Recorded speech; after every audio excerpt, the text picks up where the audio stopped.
Good morning. Welcome to At the Car Wash at the Coburg Road Car Wash. I'm Rick Dancer. And I'm Renee. And it is a fantastic day for a car wash. Now we know it's going to rain in a little bit. They're saying that in the forecast.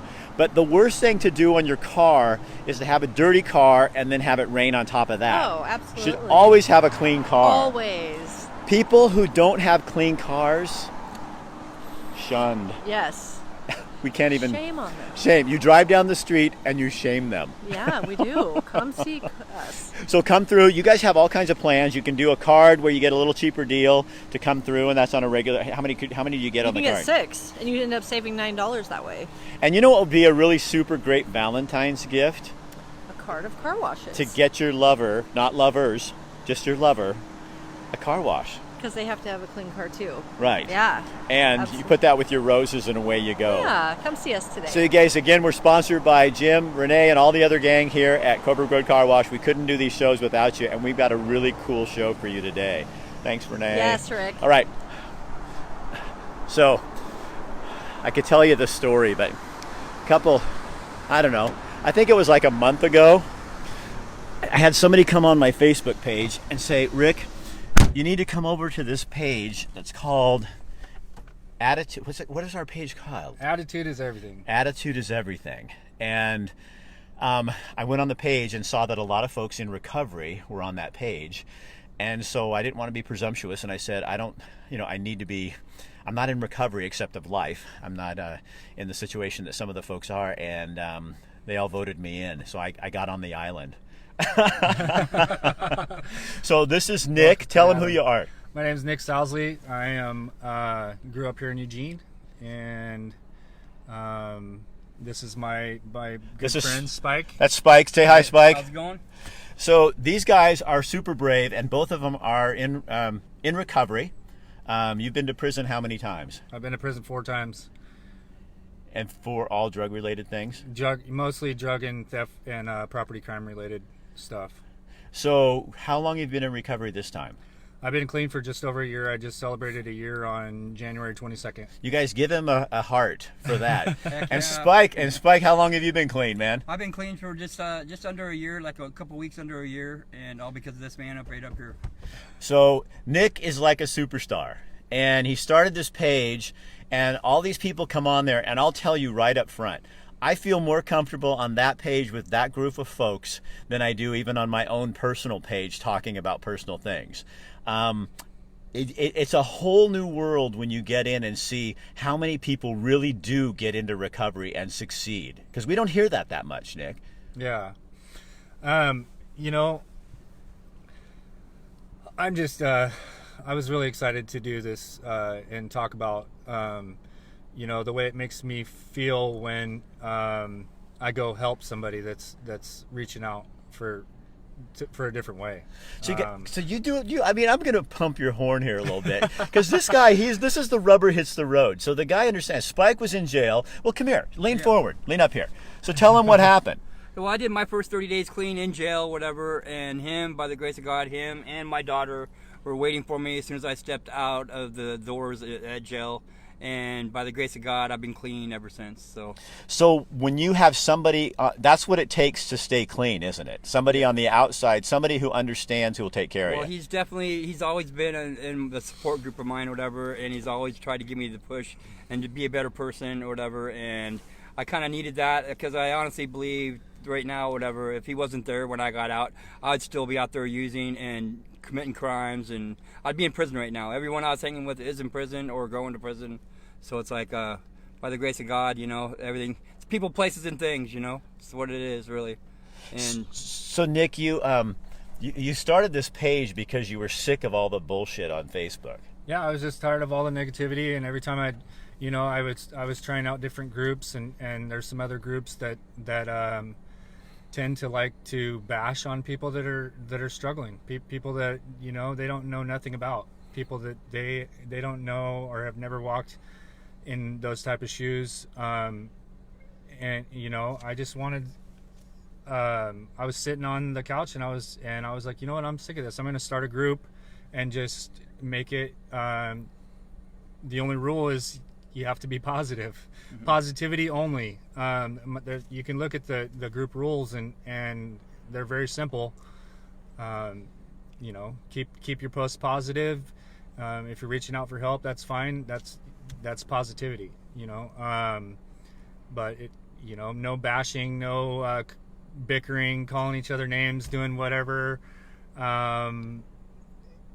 Just positivity. Lift each other up. Let's build this community. Let's not tear it down. You know, that person might be hurting and you don't know why. So you guys, one of the things, you know, we have a lot of issues with some lawlessness and things going on in the community, and there's all these different discussions. But one of the things that, Spike, you were saying was jail really helped get you, it stopped you. Get my mind's right. Yep. So is that a bad option for to get the beginning phase of it? Sometimes it's the only option, really. It's like if I don't honestly believe if I wouldn't have done those 30 days or whatever, I'd still be out there using right now. And you went to prison several times, so it doesn't just change overnight. No. So what happened? Why did this click for you, Nick? I mean, how come? What? Well, it started clicking for me because,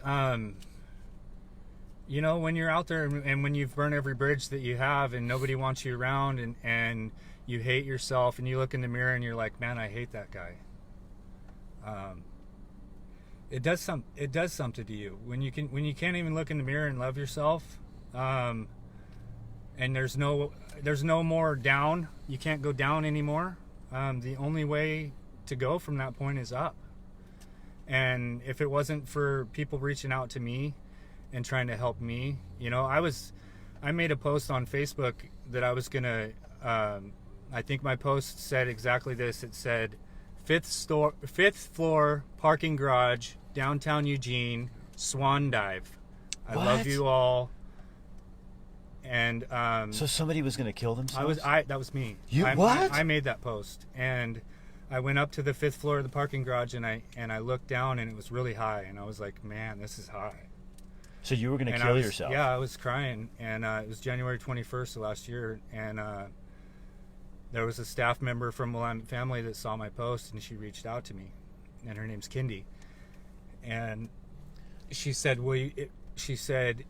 can you meet me tomorrow down and get an assessment to get into treatment? And at that point, I was willing to do anything. And so I said yes, and I met her the next day, and she got me all got my assessment done, and I went and stayed at the mission, and I got clean at the mission. And I don't even know how that happened, but I wouldn't recommend getting clean at the mission. But that place, if you're willing to stay clean and really want to have recovery, you'll go to any lengths to get it. So Tracy Rust is saying hi. I love Tracy Rust. Tracy Rust's mom was my counselor. So it's so funny. We have other friends. Some of you guys are from the recovery page out there, from the attitude page. Yeah. Greg Wiseman. If you're out there, Greg, Yeah, get a Greg, hold of us. I love you, brother. We love you, Greg. Get a hold of us. We all have mutual friends. Yeah, that's awesome. Don't you think that's what's fun about? That's what I enjoy about this, is because we're all you and me we're all the same. Yeah, yeah. You know, we're just three dudes trying to figure out life. Yeah, and how can we as a community help some of the other people that are out there, whether they're on the streets or in their homes or? Well, that's kind of a hard question, because you can't really help somebody that doesn't want to be helped until they are to a point where they've had enough, where death is the only option. I'm going to kill myself. I'm done. Until they are reaching out. I just had a friend reach out to me. He reached out to me about 30 days ago, and I said, will you meet me downtown? I'll sit with you all day, and I'll get the assessment going and stuff. And he said no. He said, I'm not ready yet. So I said, all right, I love you, brother. I'm here when you need me. And he Jillian. Hi, Jillian. Dude, you got a lot of people. You two have a lot of people in support. Yeah. I love this community. So he reached out to me the day before yesterday, and he said, man, I'm ready. Oh, and this is the guy? Yeah, and I said, okay. I said, meet me downtown tomorrow at 7:45. I'll go to the rack with you, and I'll sit, and we'll try to get this get this going, and he it was like God was pulling strings, because you can't just go in there and then boom, boom, boom, everything happened perfectly, but it did yesterday. And we got him into Buckley House, and he's over there right now. So he thanked me so much for that, but really me doing that helped me so much. How does that help you, Nick? It just does something to me. It makes me emotional. It makes me feel good. It makes me feel, whenever I'm doing something for somebody else, it gets me out of me. And it feels a lot better to give to somebody or to help somebody than it does to receive something. So when you're in your dark moment, I know you had a hard week, right? Mm-hmm. Because we're on the page together, and now we're friends. Yeah. So what does that look like? Well, you don't have to get over personal. I'm not trying to. I was injured at work, and I'm going through a medical thing right now. I have a herniated disc in my neck, and I'm about to have surgery. I'm going to get a full disc replacement, and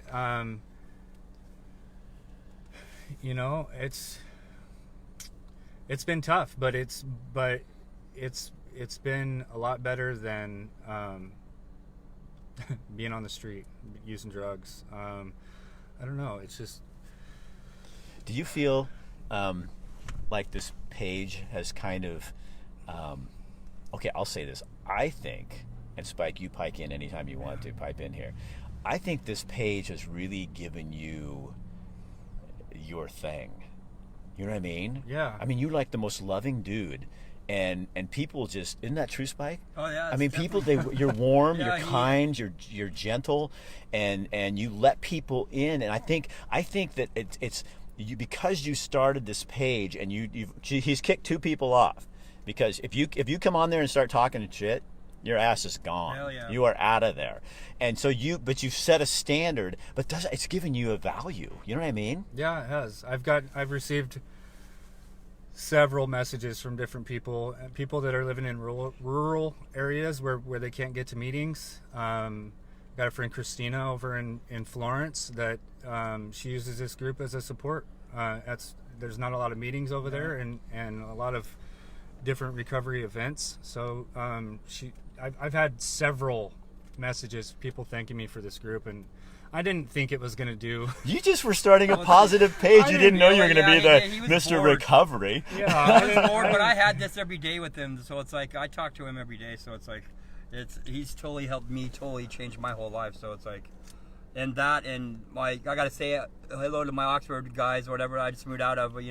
All the guys at my Oxford house. Moving with 10 other dudes. What's an Oxford house? Oxford house is a clean and sober house where everyone there's got to be clean and sober and do your meetings every week and do your program or work. And I lived with 10, and for like the last 7-8 months I lived there didn't even think I'd ever like living with 10 other dudes, and I loved it. You know what I mean? All those guys were there, were amazing. So it's like Nick, Sal, fucking, and Casey and Dave and all you guys. I love you guys, man. Thank you guys. You guys helped me out through all this. So you got Ashley and people. The name of the page is Attitude is Everything. Now there are other Attitude is Everything pages, and we're going to link that when we get done. We couldn't get it to hook up. It's running right now. Is it okay? So it's on that page, but it has the ocean in the background. That's the one you need. I'm so thankful for the page, for everyone on it, and love that Rick is on. Oh well, thanks, Brandon. I appreciate that. Yeah, I was really happy. Here's the deal. I may not be recovering from drug or alcohol use, but I think we're all recovering from life, don't you think? Yeah. Oh yeah, definitely. And don't you think it's fun when you can just, and I'm just going to be crazy weird here, but you can fall in love with people really fast on that page. Oh yeah. You know what I mean? Because you feel the family, and I think there's almost a desperation to be able to just talk about real life stuff, and yeah. And I think when we all have a place where that people are going to be supportive no matter what you're doing, but again, there is a warning. If you come on there and start doing shit, you will be blocked. Yeah. And there's no penance. There's no purgatory. There is no purgatory. There's either heaven there or there's hell, and that's where you can go live on regular social media for the rest of your life. Yeah. I also want to say something Okay, hold on, to my Spike. 2 daughters or whatever. I mean, because my oldest daughter, she's in sobriety and she runs an Oxford House or whatever. But I just want to say, Ashley, I love you and thanks for being my daughter. And Katie, I love you and thanks for being my daughter. And my son, Nick, thanks for being my son.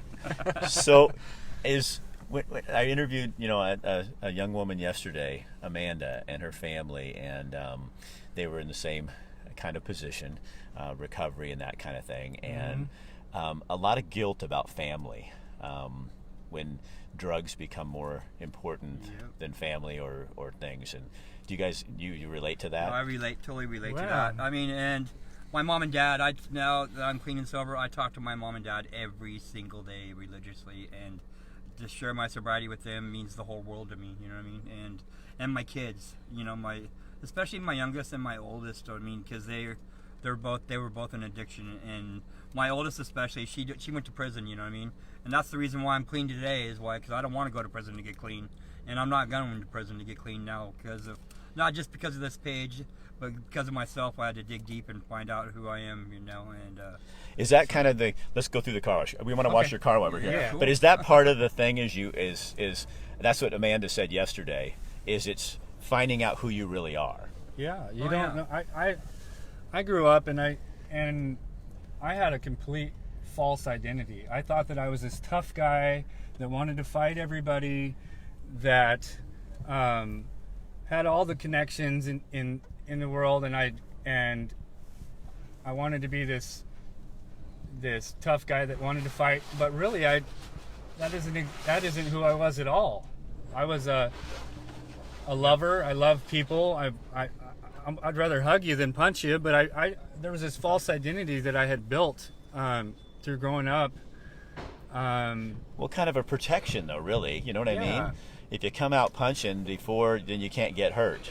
Well, I grew up in Springfield, and I grew up, and my dad was a musician, and he played in all the bars, and I grew up in the drug scene. I mean, it was just normal.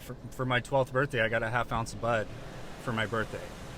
And my parents were horrible parents, but they were great friends. They were good friends. They would be there to fight for you physically, but if it was to teach you about a credit score or about how to attain employment, how to be responsible, I didn't know any of that stuff. So, being around all these people in recovery and actually getting into we're living a spiritual way of life,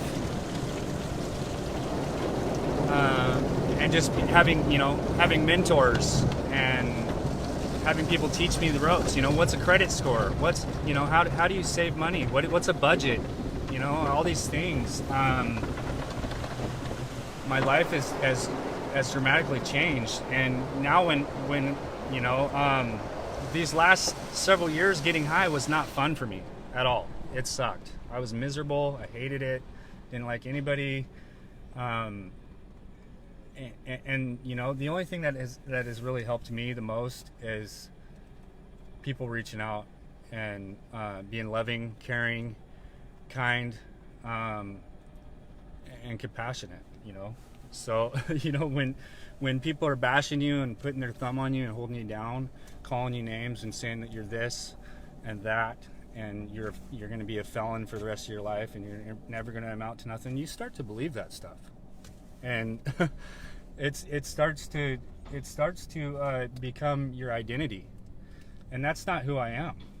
I'm a loving, caring, kind person. I like to help out. If you're moving and nobody else is going to be there, you know what? If you gave me a call, I'm going to be there. If I say I'm going to be there at 8 o'clock, I'll be there at 7:45. I told them to be here at 9:45, and I pulled up at 9:32, and they're already here. I have people that don't do that, and they're not in recovery. Maybe they need to learn. You guys, thank you so much for making my day and giving me a place to play and meet some new people. Love you, Christina. Right. Casey. Yeah. Love you, Mom and Dad. And Spike, it's nice to meet you. Yeah. And nice to meet you too, Rick. You guys, so share this on your page, because Definitely. you don't know who's out there who's at that place where they're ready to do a swan dive off of a bridge or a parking structure. And that kind of choked me a little bit when you said that, because one, I can't imagine you wanting to do that. Not judgment, I mean, just that breaks my heart. But I Yeah. also have a friend who did that, and he was a photographer at the TV station I work for, and he's now dead because he was in depression, and he went up on top of that bridge, that park right next to the downtown athletic club, and he jumped off. Someone jumped a couple days after I made that post, and my Facebook went crazy. People thought it was me. Yeah. And that's part of my story too, that, you know, that hit me pretty hard. Just knowing how many people cared about me. I had people freaking out, calling my phone. And that meant something to me. So guys, the page is Attitude is Everything, positive only, help for not just recovery, it's just a great place to play and hang out. And we want to thank Coburg Road Car Wash Thank you. and Jim and Renee, because you guys, they pay for this. And if you love this kind of content, when you're getting your car washed, come in here and do it, because one of the things about being a community, I'm learning this in my life. If you love like this man loves, then there's action. Love is an action word. You can't love and not do something. That's bullshit. So to love means you're doing something. To be in a community means we have to do something. We participate. So we do business with people who pay for things that we like, and we support them. So I'd ask you to do that, because I want to keep doing this, because I can bring all kinds of folks on here that other people may not think that was a valuable story. But Jim here and Renee and the car wash, they trust me. And I think what you just saw it's called Get Real with Rick Dancer, and you guys make me as real as I could ever be. Yeah. I really thank you. You know? Yeah. Here. Give me a hug. I think you're doing a lot. Spike, man. Thanks, Give me. brother. Oh, you're awesome. All right, you you're guys, awesome. share this on your page. That is real life. I just- Okay? Oh, You're I tired just- of the bullshit? That was real life.